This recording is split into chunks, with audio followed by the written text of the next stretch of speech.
pendakian penuh tumbang. Nama disamarkan, kita sebut aja namanya Tono.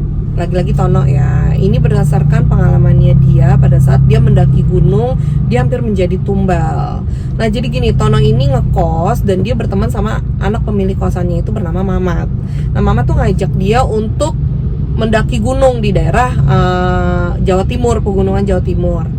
Sampai akhirnya si Tono mengiyakan, oke deh dia ikut gitu. Padahal sebenarnya hubungannya dia sama Mamat itu nggak begitu akrab karena satu kosan aja gitu loh. Jadi temen ya istilahnya temen satu kosan, tapi si Mamat ini pemilik kosnya gitu, bapaknya pemilik kosnya. Jadi akhirnya si Mamat oke, jalanlah mereka. Nah yang ikut dalam perjalanan pendakian itu ada Mamat, adiknya Mamat, ayahnya Mamat, kedua temen ayahnya Mamat, which is itu 6 orang ya Bor, termasuk si Tono.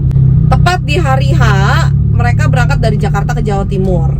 Nah perjalanannya dari Jakarta ke Jawa Timur itu bikin si Tono ini bad mood ya Bor, karena dia kehujanan di tengah jalan. Terus kayak gitu dia harus melewati lumpur.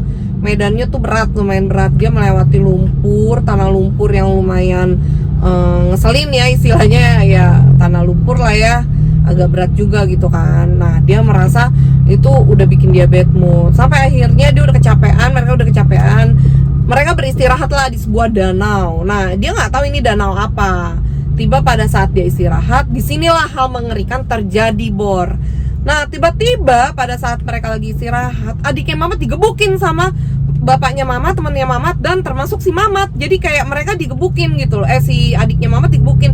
Herannya pada saat digebukin, adiknya Mamat diem aja.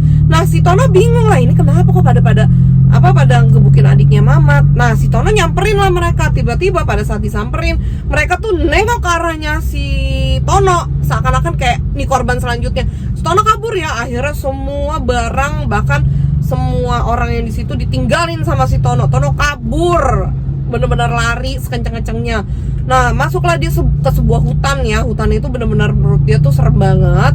Itu udah gelap, dia bingung. Sampai akhirnya dia inget tuh sama perkataan temennya, kalau di sebuah hutan itu lu jangan kaget kalau seandainya bakalan muter di situ aja. Ya istilahnya kayak ketemu sama oyot mimang.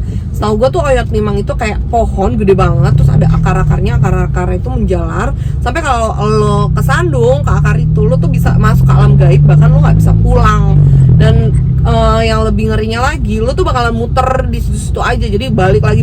Padahal sebenarnya lo di jalan jauh, tapi lo kayak nggak nemuin jalan keluar gitu. Nah itu menurut gue ya, menurut yang pernah gue baca. Jadi kalau ada yang salah boleh komen di kolom komentar. Nah sampai akhirnya kita lanjut lagi ya. Sampai akhirnya si Tono lari masuk hutan, hutannya juga gelap. Tibalah dia berdiri di suatu pohon. Tiba-tiba dia kejatuhan, ketetesan air di keningnya gitu.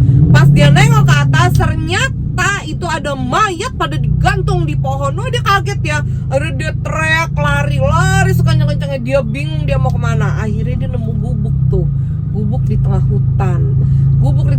Akhirnya dia beristirahat lah di situ.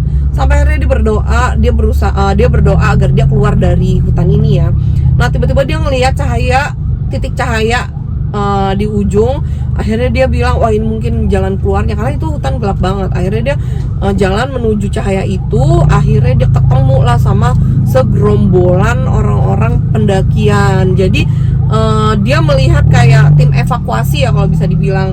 Jadi dia tuh ngelihat si bapaknya Mamat sama kedua temennya itu, tapi dia nggak ngeliat Mamat sama adiknya. Kemana ini mereka berdua? Nah disamperin lah sama si Tono kan. Nah ini apa maksudnya, kok bisa sih mereka ini ditemukan tapi kedua rekannya si Tono itu nggak ketemu, si Mamat atau adiknya Mamat itu nggak ketemu. Terus dia bilang iya, Mamat sama adiknya Mamat itu nggak ketemu, hilang.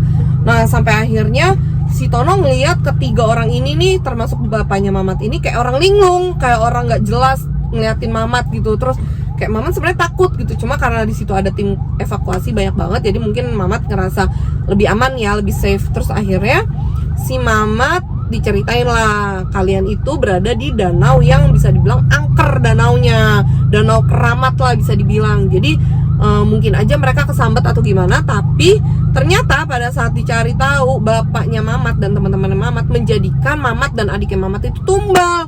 Astagfirullahaladzim, ini bener-bener ya, bener-bener apa sih, kalau menurut gue gila sih. Oke guys, yang suka sama video gue jangan lupa like, comment, dan subscribe ya. Follow juga TikTok gue di Mpo Dewi. Oke, YouTube gue juga namanya Mpo Dewi. Oke, thank you for watching and see you next video. Bye.